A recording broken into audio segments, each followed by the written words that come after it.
Queria pedir para você abrir a sua Bíblia no livro do profeta Abacuque, no capítulo 3, dos versos 17 a 19. Abacuque, capítulo 3, dos versos 17 a 19. Queria pedir que você mantivesse a sua Bíblia aberta para que não só acompanhasse a leitura, mas acompanhasse a exposição da palavra de Deus que vai acontecer nesse texto. Diz o seguinte, a palavra do Senhor: ainda que a figueira não floresça, nem haja fruto na vide, o produto da oliveira minta, e os campos não produzam mantimento, as ovelhas sejam arrebatadas do aprisco, e nos currais não haja gado. Todavia, eu me alegro no Senhor, exulto no Deus da minha salvação. O Senhor Deus é a minha fortaleza, e faz os meus pés como os da corça, e me faz andar altaneiramente. Vamos orar.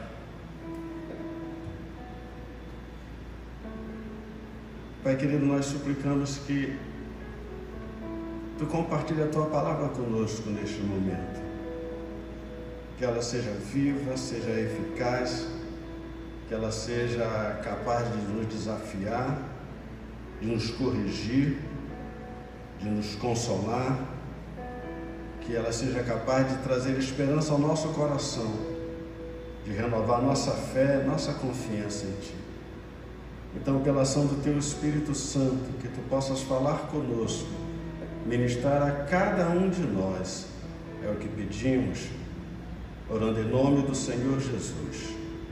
Amém. Querido e querida, nós estamos passando tempos difíceis, tempos de coronavírus, tempos difíceis. O que vai ser, o que vai acontecer, como sobreviver se essa crise perdurar. Há um grande dilema: pensar na vida ou pensar na economia.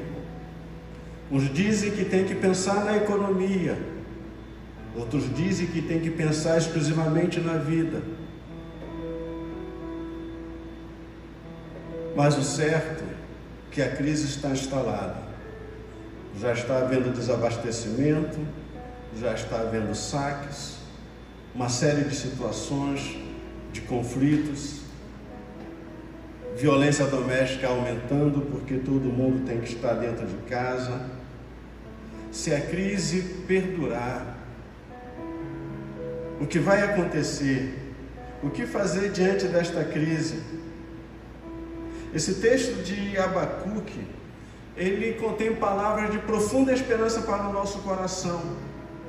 Mas quando nós olhamos esse texto, nós não podemos entendê-lo sem compreender o profundo desespero que havia no coração do profeta quando ele escreveu esse texto, quando ele escreveu este livro.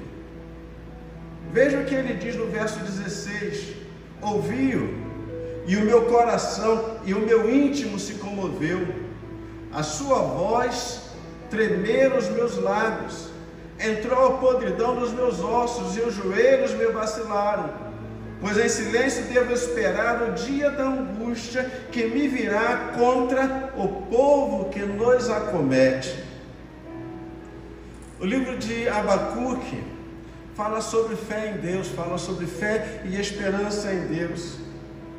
Este livro ele foi escrito cerca de 20 anos antes da destruição de Jerusalém, no ano de 586 a.C. É bastante possível que o profeta estivesse vivo durante a destruição da cidade, ou mesmo talvez tenha sido morto na batalha, ou mesmo ter passado muita fome durante o cerco da cidade de Jerusalém. Nós não sabemos o que aconteceu com ele. Mas Jeremias, ele, contemporâneo de Abacuque, ele experimentou todo o terror da destruição de Jerusalém. E ele mostra todo o drama, toda a angústia, todo o desespero no livro de Lamentações. O que Jeremias mostra?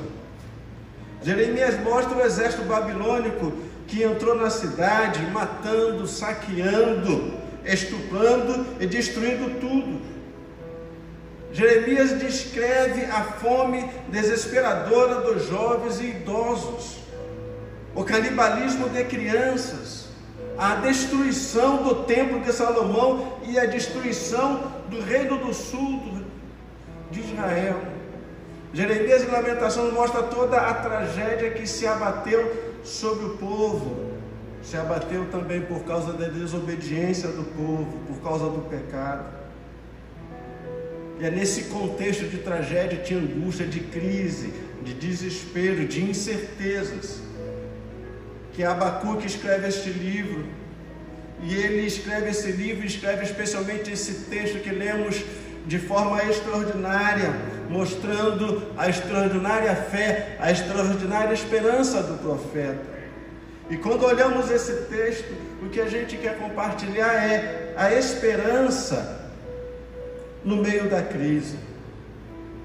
E há algumas coisas então que a gente pode ver olhando para esse texto. A primeira coisa que a gente vê olhando para esse texto é a situação de calamidade e desespero. Olha que o verso 17 vai dizer: ainda que a figueira não floresça, nem haja fruto na vide, o produto da oliveira minta, e os campos não produzam mantimento, as ovelhas sejam arrebatadas do aprisco, e nos currais não haja gado.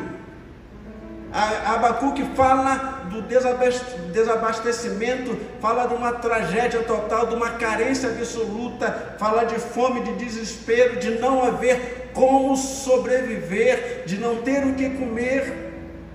A economia de Judá era baseada quase que exclusivamente na agricultura e na pecuária.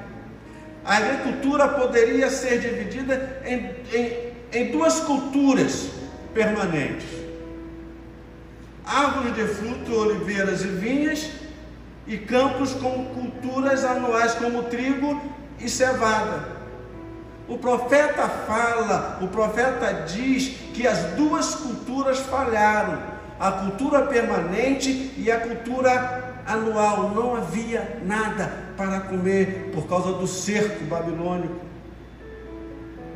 E mais ainda, ele diz que a pecuária também falhou. Era então uma situação de absoluta miséria, desespero e angústia. É uma situação inimaginável para nós. Não havia seguro-desemprego, não tinha Bolsa Família, não tinha Minha Casa Minha Vida, não tinha INSS, Fundo de Garantia. O que ele via era fome, miséria e morte. No contexto de hoje, o governo está fazendo uma série de coisas, mas naquele contexto não havia o que fazer. Era miséria, fome, desgraça absoluta. A questão era como reagir diante da calamidade. Como reagir diante da calamidade como esta? O que fazer? O que falar? O que fazer quando você olha para os lados e não vê solução? Não vê saída? O que fazer? O que Abacuque fez, olhando o terror do cerco de Jerusalém? Como ele reage quando ele vê os exércitos babilônios, quando vê a miséria, quando ele vê pais comendo seus filhos, quando ele vê toda a tragédia? O que Abacuque faz? E esta é a segunda coisa que o texto vai chamar a nossa atenção, é a declaração de fé do profeta. Olha o que o verso 18 vai dizer: todavia eu me alegro no Senhor, exulto no Deus da minha salvação. Percebam, ele vai dizer, ainda que a oliveira não floresça, ainda que não haja fruto, ainda que não tenha nada, ainda que se perca tudo, ele vai dizer, todavia eu me alegro no Senhor, eu exulto no Deus da minha salvação. Abacuque, ele olha além das circunstâncias, e ele faz então duas declarações. A primeira declaração que ele faz é, todavia eu me alegro no Senhor. Qual era a razão dele se alegrar no Senhor diante de tanta dor, diante de tanto sofrimento? A outra declaração que ele faz então é, exulto no Deus da minha salvação. Porque Abacuque diz que ele exulta no Deus da salvação. Abacuque, ele evita algumas coisas. A primeira coisa que Abacuque evita no meio de toda a crise, ele evita não atacar a Deus com raiva.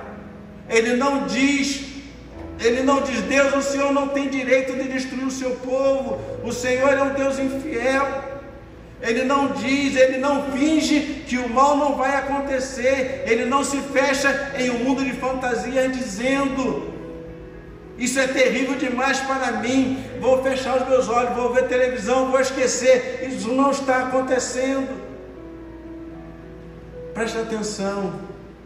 Ele nem sequer diz, apesar de tudo isso eu vou aguentar, vou ser superior a tudo isto, eu ainda vou esperar pelo Senhor, vou permanecer fiel. Ele não faz nenhuma confissão positiva.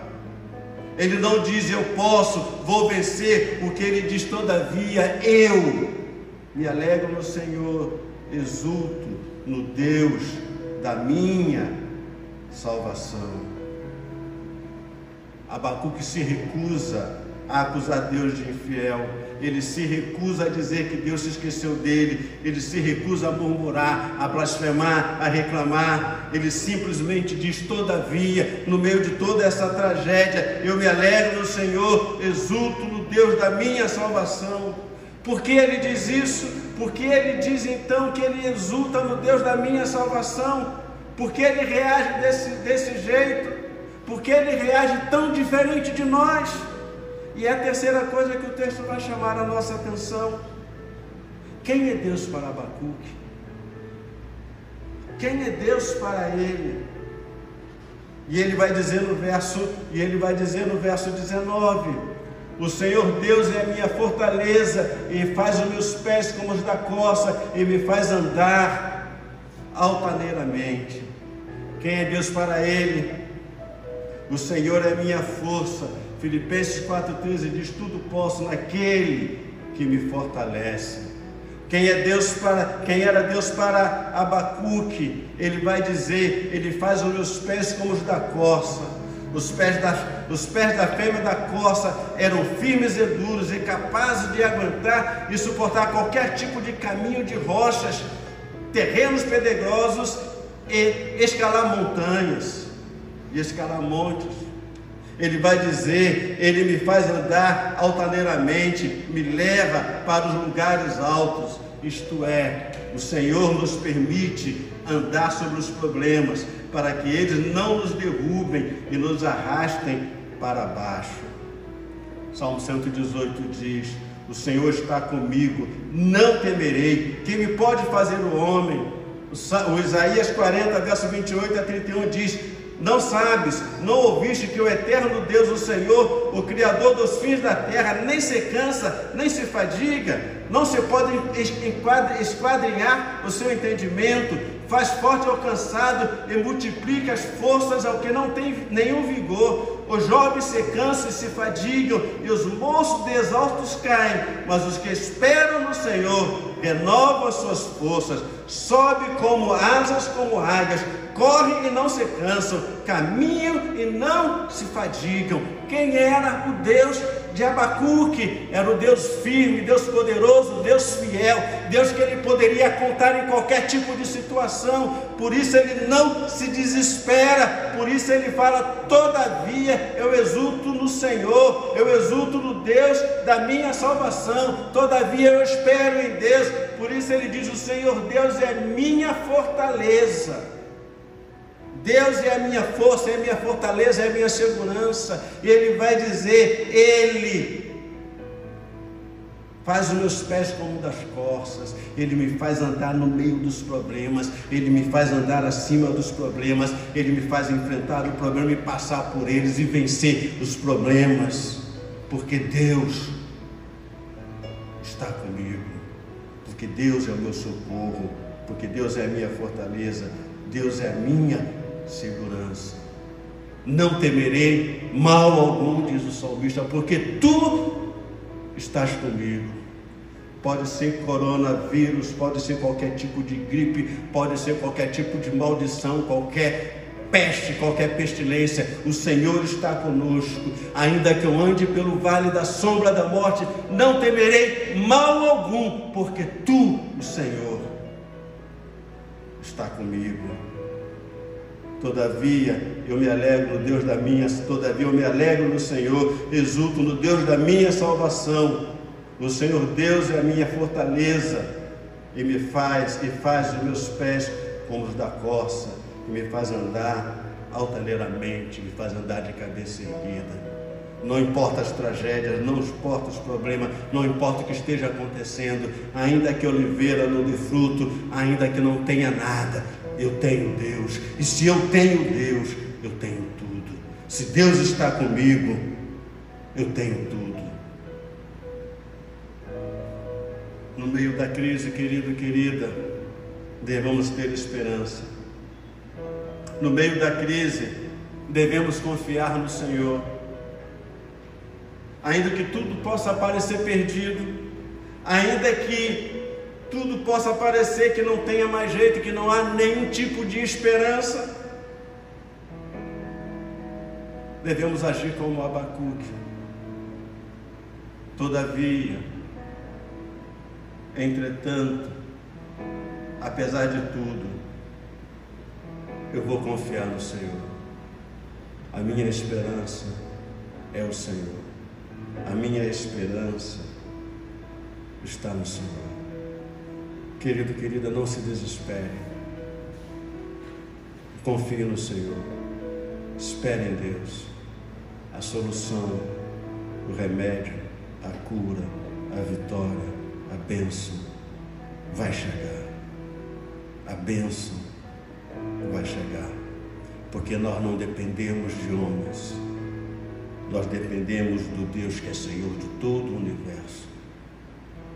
Esse Deus que é pastor, que cuida de nós.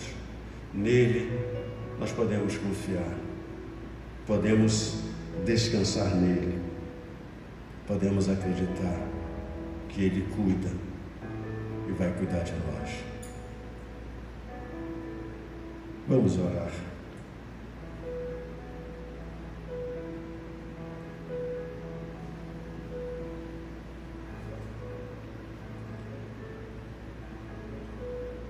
Pai querido, no meio de toda esta crise, a nossa esperança é o Senhor. Assim como Abacuque viveu toda aquela terrível crise que se abateu sobre ele, sobre sua família, sobre a sua nação, mas ele levantou um grito de fé, uma palavra de fé. Todavia, apesar de tudo que eu estou vendo, de tudo que está acontecendo, todavia eu me alegro no Senhor. A nossa alegria está no Senhor. A nossa vitória está no Senhor. A nossa esperança está no Senhor. A nossa confiança não está em governos, não está em autoridades. A nossa confiança está no Senhor. porque é o Senhor que dirige as nações, é o Senhor que é o Senhor da história, e o Senhor é o nosso Senhor, e o Senhor é o nosso Deus, é o nosso Pai, é o nosso pastor que cuida de nós. E como Abacuque diz, podemos então andar de cabeça erguida, andar altaneiramente, andar acima, sobre os problemas, porque o Senhor está conosco. O Senhor é o nosso Deus, e não vai ser nesta hora que o Senhor vai nos abandonar, e não vai ser nesta hora que o Senhor vai nos deixar sozinhos, não vai ser nessa hora que seremos desamparados, mas é nesta hora que o teu socorro, que a tua boa mão vem sobre nós. Faz que cada um de nós possa acreditar, possa confiar nisso. Faz com que cada um de nós possa verdadeiramente falar como o profeta: todavia eu me alegro no Senhor e exulto no Deus da minha salvação. Este meu Deus vai me salvar, vai me livrar, vai me libertar, vai me proteger e me guardar. Torna isso real na vida de cada um.